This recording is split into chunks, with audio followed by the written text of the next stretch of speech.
have some time to look at questions 15 to 20.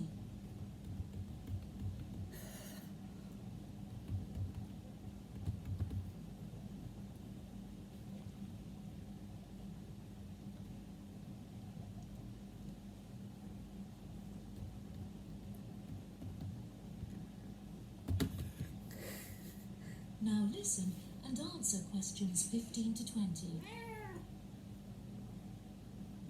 A multitude of items are sold on the website, such as textbooks, soft toys and tools. However, books for children and computer games are by far selected most. The exchange process itself is not as complicated as it might seem. Users can enter their preferences for what they would like to receive, and also explicitly state what they would like to give away, and the website will automatically pair up suitable users. If, however, a user doesn't want to give anything away, but would simply like to buy something, Barter Online UK does support a secure online payment system, where users can perform a normal monetary transaction.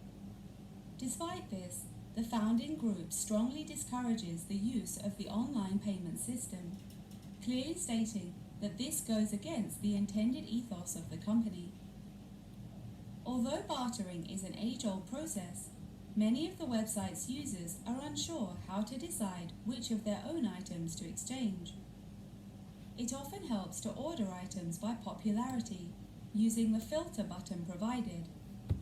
This will tell the website to find out popular items for users' convenience. To this, the founding members say, just put everything you don't want on there. Different people have different tastes, and you never know what they might be looking for.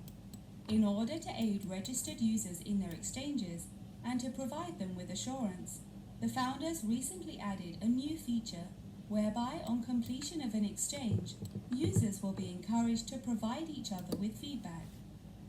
This feedback will include criteria such as the quality of the item as compared with how it was advertised, the ease of communication with the seller, the speed at which the item was delivered, and so on. The friends believe that using this method, users will have a more transparent and trustworthy bartering experience. That is the end of section 2. You now have half a minute to check your answers.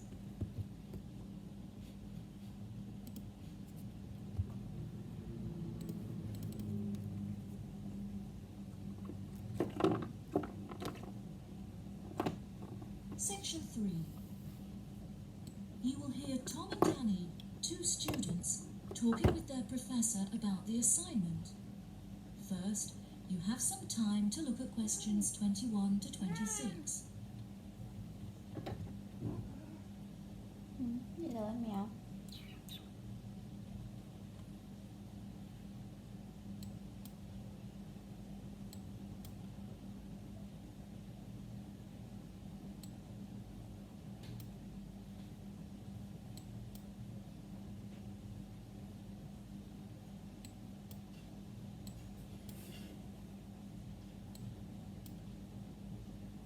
Now listen carefully and answer questions 21 to 26. Professor Tomlinson, may Annie and I please quickly ask you a few questions about the reflective journal assignment? It's just that we're a bit confused as to what you want us to include and discuss. Yes, of course. What are you having trouble with? Well, everything really. To start with, what should be included first in the reflective journal? Perhaps suggestions from others? No. Firstly, you should include the study goals you set yourself at the beginning of the module. This section should have been discussed in some detail towards the beginning of the course by Professor May. You should be able to find her suggestions on the slides she has provided the class online. Okay, thank you, Professor. Could I also trouble you to take a brief look at my bibliography and footnotes? I feel like they're missing something. Most of our friends' bibliographies are longer. Well, looking at this, Annie, I can see that you have used a wide range of resources, which shows that you have made effective use of communication technology.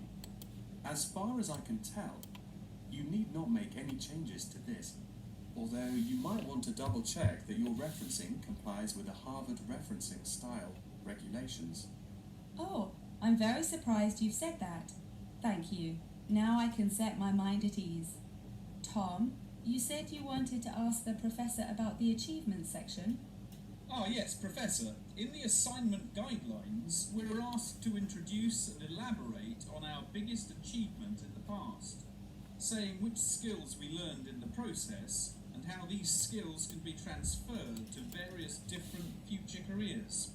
The only problem is that I don't know what my greatest achievement actually is. I've only ever worked as a